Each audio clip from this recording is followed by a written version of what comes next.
Hi friends, welcome to another video of Big Tech Talk. In today's video, I will try to demonstrate how we can use Apache Spark to convert a CSV file to Parquet format. In part 5th of the Spark tutorial, we have seen how to load data from a CSV file.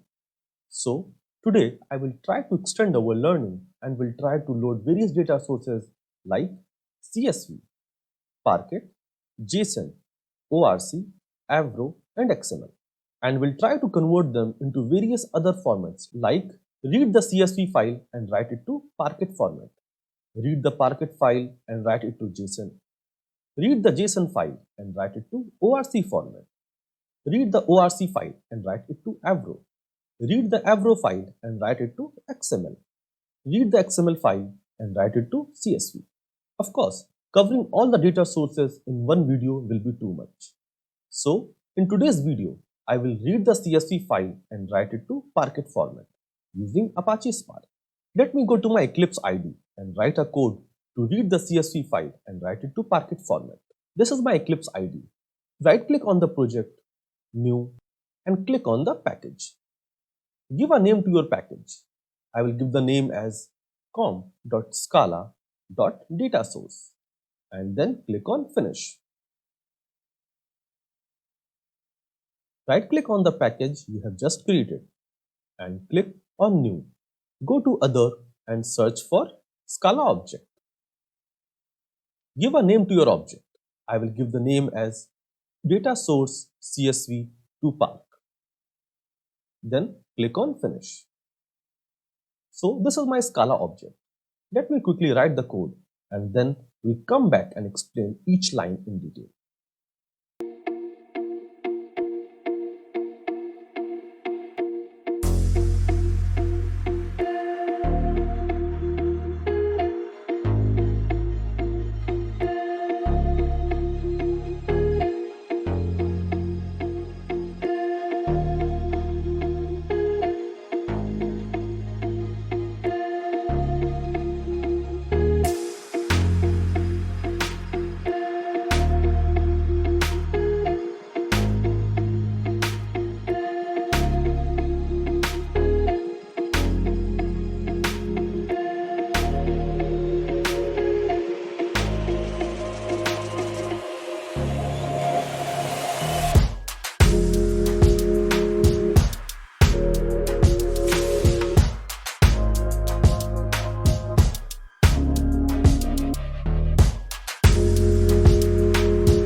Okay, so this is my Scala code. It starts with the package name followed by few imports over here. Then comes my main function. The first thing which I have done is to set the logger level as error. That is, I don't want any info or warning messages in my log. Then I have created a Spark session object with the name as Spark using Spark session.builder and have set the app name as CSV to Parquet. You can change it to some other name if you want. Then I have set the master as local. Since I am going to run this code locally, you can change it to yarn if you are planning to run this code on a Hadoop cluster. Then comes get or create function, which means if there is an existing Spark session, get the Spark session or create a new one. This is the code to read the CSV file based on my options which I have provided. I have used Spark Session object to call the read API. Read returns a non-stream of data as a data frame. Then I have mentioned the format of the file, which is CSV. And in the option, I have mentioned the delimiter of the file, which is comma. You can change it if your file has some other delimiter. Then I have mentioned the header as true, which means the input file has a header and Spark should ignore the first line of the input file. Then comes the infer schema, which I have set it as true. It will force the Spark to get the actual data type of the column. If you set the infer schema as false, then all the data type of the column will be set as string. A point to note over here, don't use infer schema on a very large file, since it requires an extra pass over the entire data. So performance of your application may go down. Then I have used the mode as drop malformed, which means to drop the line which contains fields that cannot be parsed. You can change it to permissive, in which nulls are inserted for the fields that cannot be parsed correctly. Even you can change it to fail fast. In this mode, your code will fail if any malformed record is found.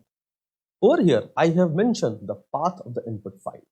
At last, I have called the load function to load the input file in the data frame. All this data frame will be stored in a variable called df. Then I have used df.print schema. It will print the schema of the input file with the data type. This will help us to check if the infer schema has actually worked or not. Over here, I have done some very simple transformation. Basically, I have filtered out the data. The code says, select all the column from data frame, that is df, where year of registration equals to 2011, and the output is stored in a variable called filter data. Then filter data.show will show me the first 20 records of my data frame. This is the code which will write our filter data into Parquet format. So I have used the data frame object, that is filter data, with the write API. Then I have mentioned the compression type as none, which means I don't want my output file to be compressed. Then I have set the format as Parquet, since I want to store the file in the Parquet format.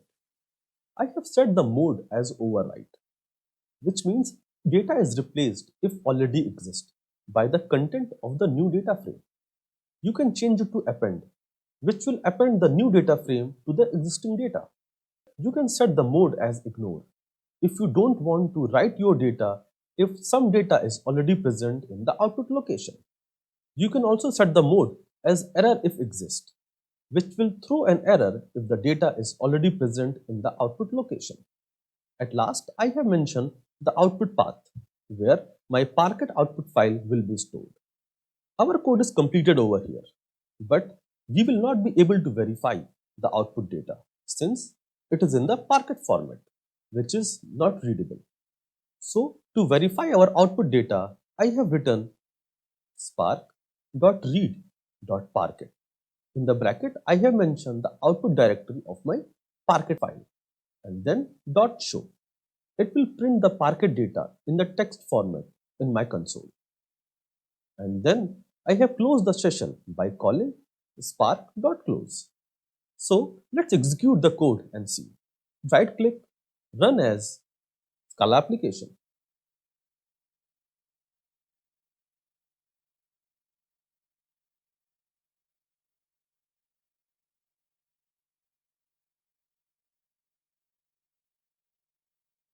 This is the output of my print schema. You can see it has different data types. Data crawled is of timestamp, whereas name is of type string and price is of type integer. This is only because of infer schema as true. And this is the output of our filter data with year of registration as 2011. It will only show 20 records from our data frame. This is my Parquet data, which is in normal text format in my console. Now let's go to the output directory and see our Parquet data. So this is my output directory. Double click on the folder. You can see this is my Parquet file. Just open it and you will see some data which we cannot read because it is in the Parquet format. So this is the reason we have introduced Parquet read in our Spark code to get a glimpse of Parquet data in our console. So friends, in today's video, we have learned how to read a CSV file with various options and write the data in Parquet format.